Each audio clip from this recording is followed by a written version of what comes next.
This past Sunday was the first Sunday of Advent, the beginning of the church year.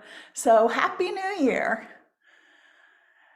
The church year begins with waiting. Such a lovely thing to do, isn't it? Waiting. It isn't always very easy to do, is it? We can grow impatient as we wait. We can become anxious and confused. We can get distracted. Or we can choose to become more mindful and notice new things. We can develop perseverance. We can nurture compassion and implement healthy habits.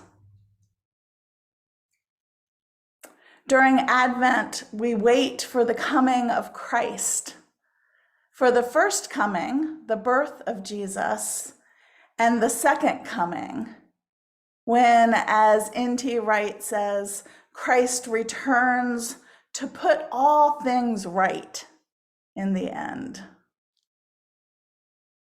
The gospel text for this week, Matthew 24, 32 to 44, is part of a much larger conversation that Jesus has with his disciples while sitting on the Mount of Olives during his final week in Jerusalem.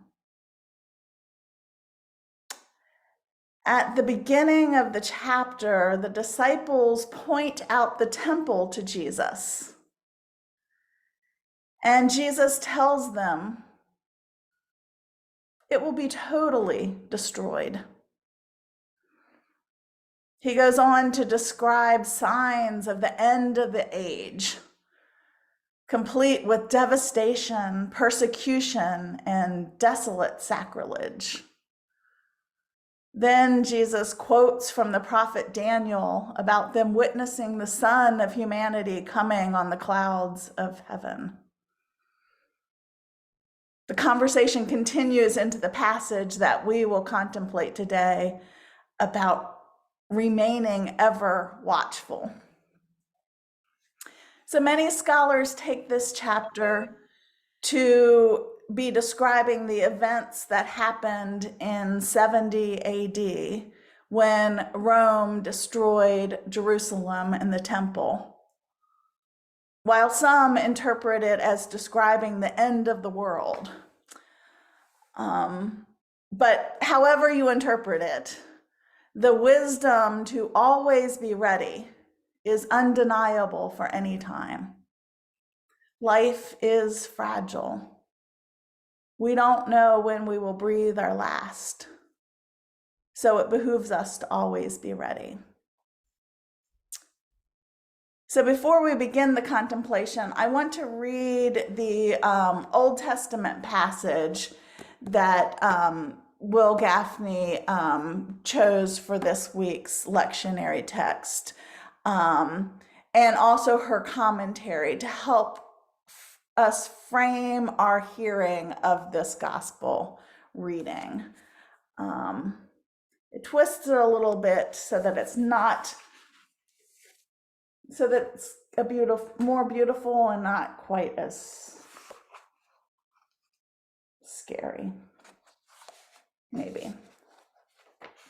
The passage is Genesis 1, 1 to 5. When beginning, he, God, created the heavens and the earth.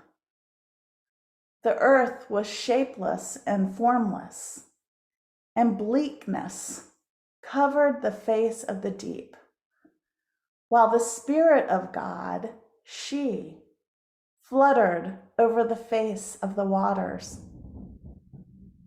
Then God said, "Let there be light." And there was light.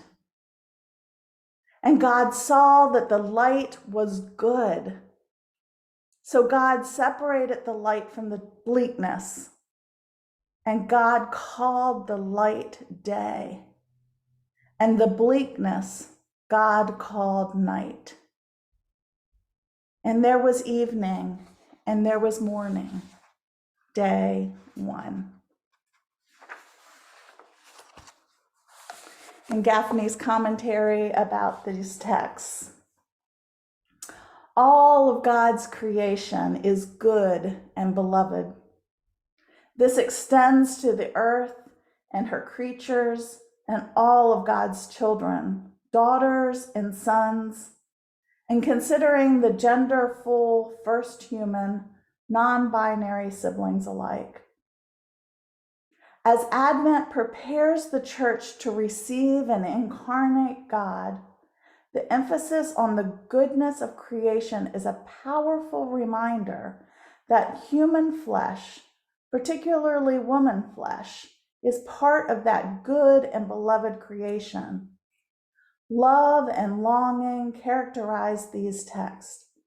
God longs for the redemption of the world, as and more than creation longs to be redeemed. This is an Advent longing. Though we long for the culmination of our redemption, we wait with hope and patience, not knowing the day or hour when Christ will return in the glory that crowned creation at its birth.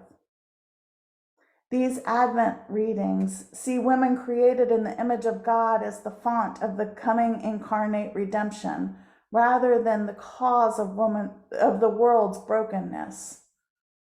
The use of feminine and masculine God language in the biblical text provides an opportunity to expand our own.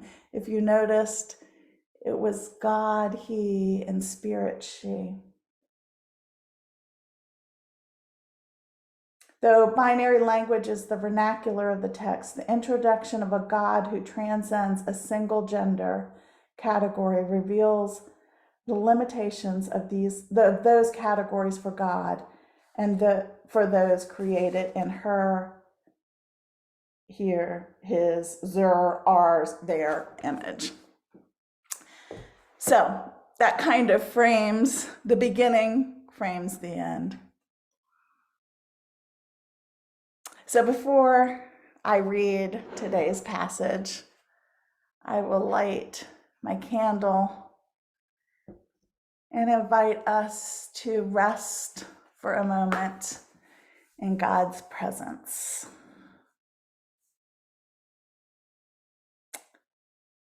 And I pray for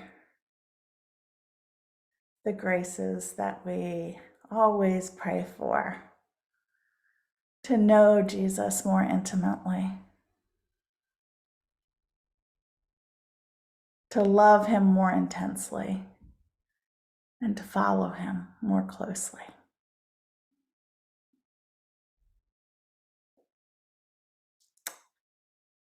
Matthew 24, 32 to 44.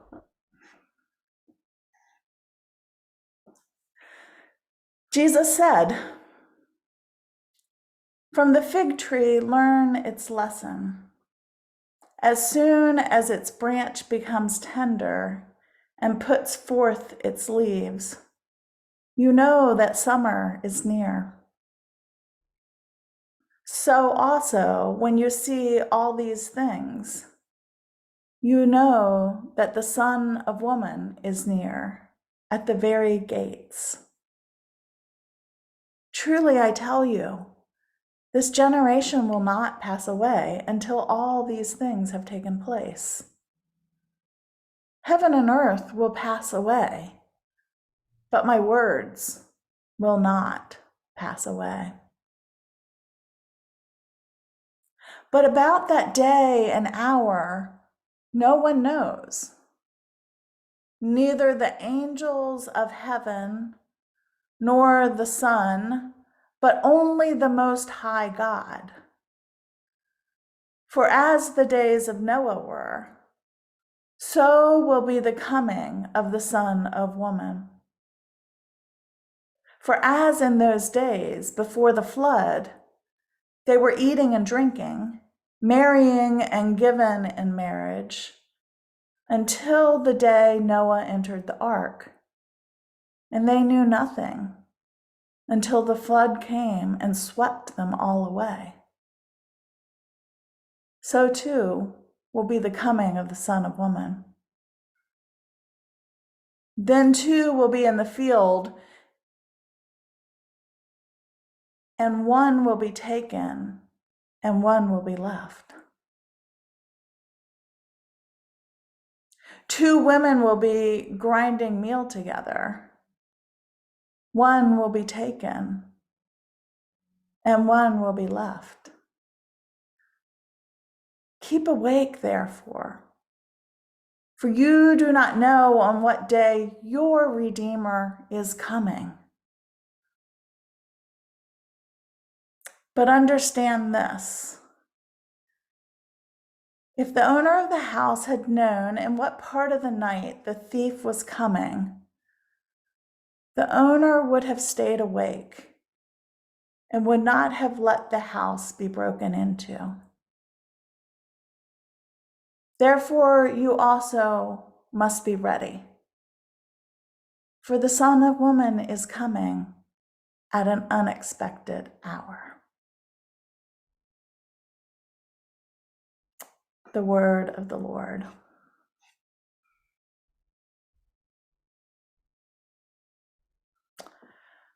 Before I guide you through the passage with a few questions and a bunch of pauses, I invite us to take a couple of centering breaths, breathing in God's Spirit and breathing out anything that distracts you from being in the presence of God in this moment.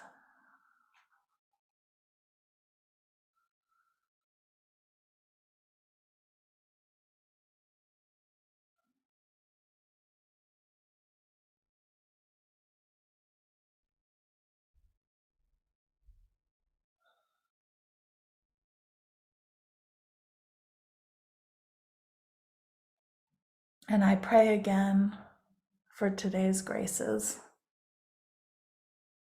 to know Jesus more intimately, to love him more intensely, and to follow him more closely. I invite you to enter the story.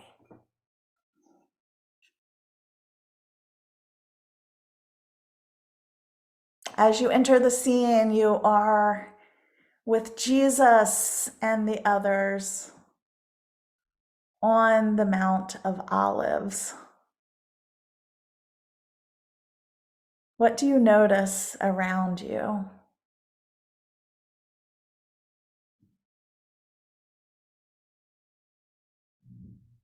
What do you notice about the people who are with you?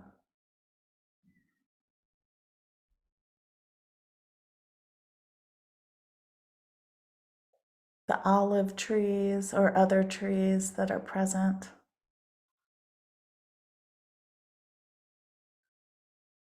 Do you see any animals?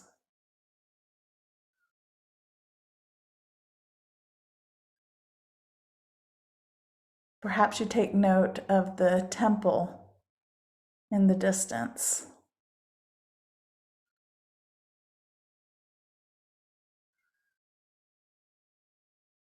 What does the sky look like? What time of day do you imagine it to be?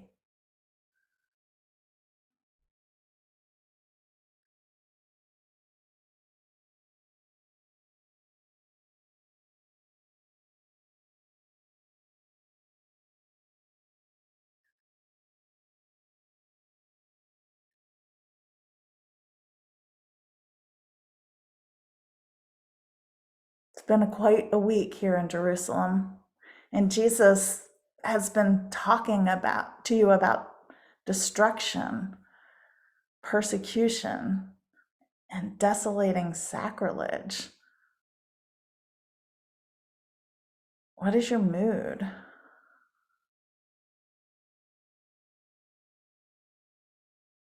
What expressions are on the faces of your companions?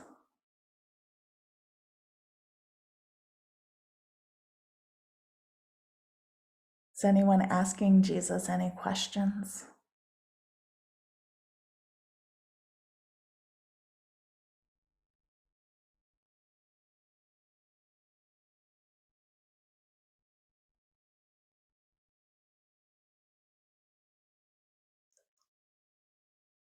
Jesus said, "From the fig tree, learn its lesson.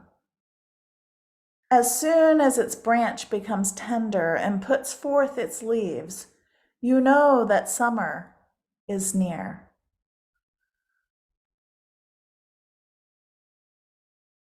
As Jesus speaks, what does he do? Perhaps he's holding a fig tree branch in his hands. Does the branch have any leaves on it?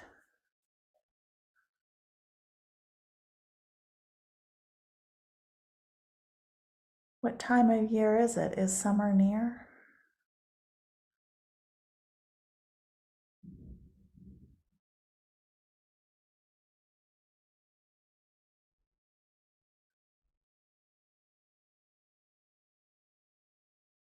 What does that conjure for you? Summer coming near.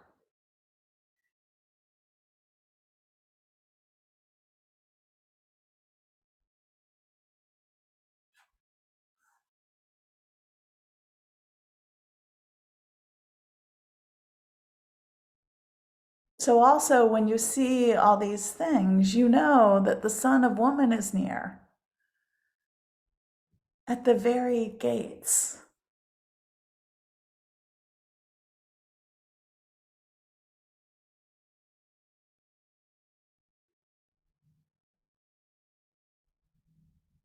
Truly, I tell you, this generation will not pass away until all these things have taken place. Heaven and earth will pass away, but my words will not pass away.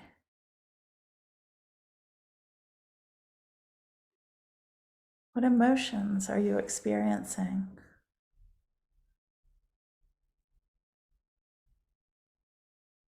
Are you frightened? Confused? Excited?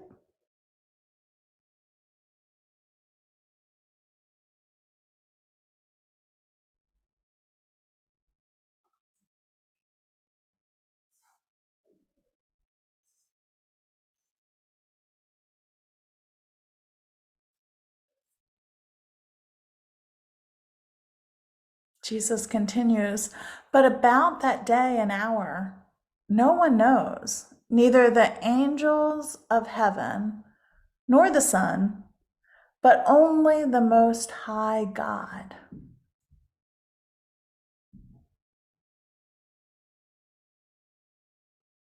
For as the days of Noah were, so will be the coming of the Son of Woman.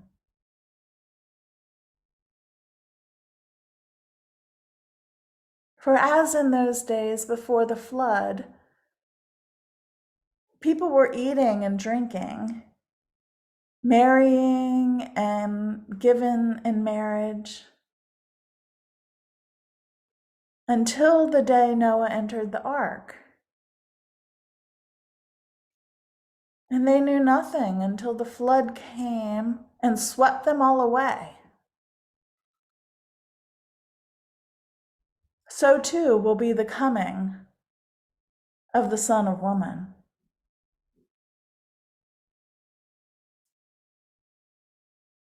As you listen to Jesus talk about the great flood, how are you feeling? Frightened? Angry? Sad? Confused?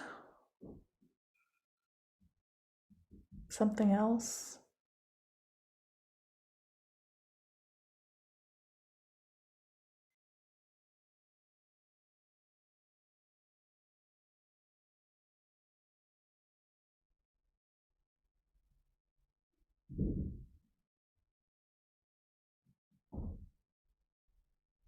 Perhaps you talk with somebody next to you about what you're feeling.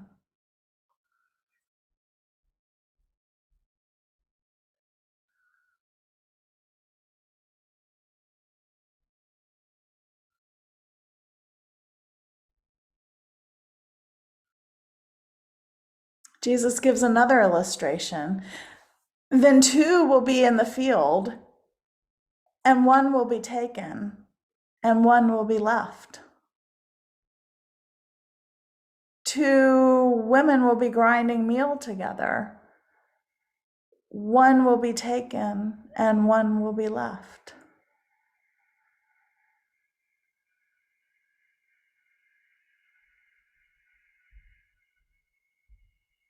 How do you react to these very ordinary, common, everyday images ending in tragedy?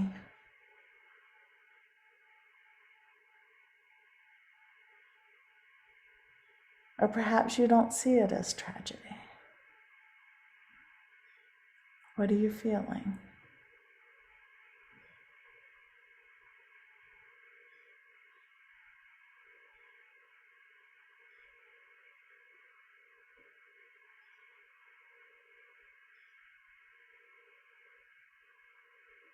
Keep awake, therefore, for you do not know on what day your Redeemer is coming.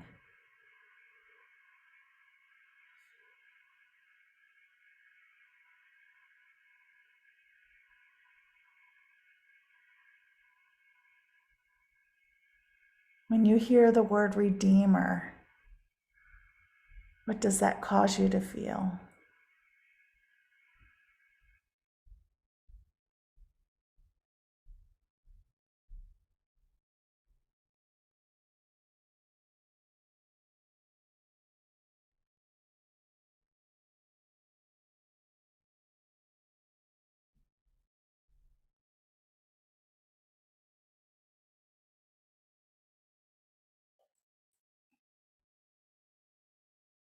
But understand this.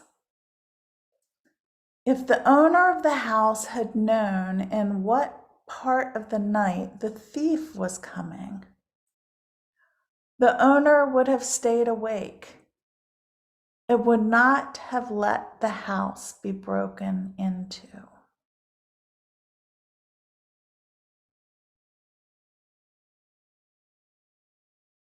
Therefore, you also must be ready, for the Son of Woman is coming at an unexpected hour.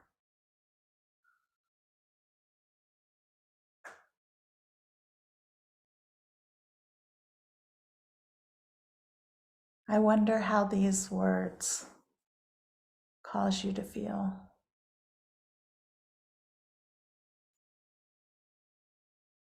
Perhaps you're feeling a sense of urgency. Or maybe they help you to be mindful of the present.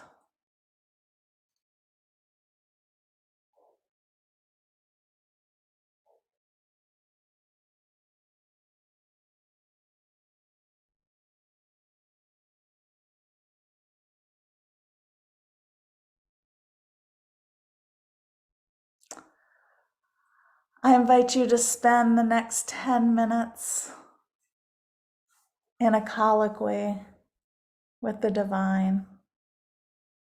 Speak with God about what you experienced during this contemplation, especially the parts that caused you to experience strong emotions.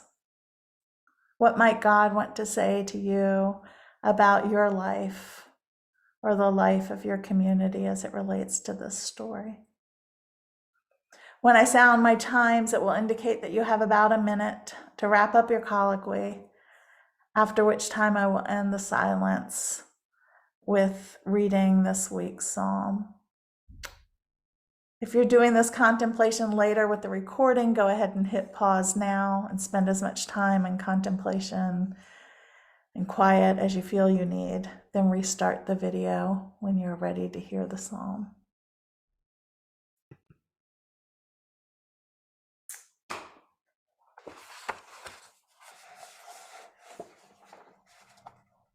I'll close the silence with Psalm 8. Womb of life, our sovereign, how exalted is your name in all the earth. Out of the mouths of children and nursing babes, your majesty is praised above the heavens. You have founded a stronghold against your adversaries to put an end to the enemy and the avenger. When I consider your heavens, the work of your fingers, the moon and the stars you have established, what are we that you should be mindful of us? The woman born that you attend to them. You have made us a little lower than God. You adorn us with glory and honor. You give us mastery over the works of your hands. You put all things under our feet, all sheep and oxen, even the wild beasts of the field, the birds of the air, the fish of the sea, and whatsoever walks in the paths of the sea. Womb of life, our sovereign, how exalted is your name in all the earth.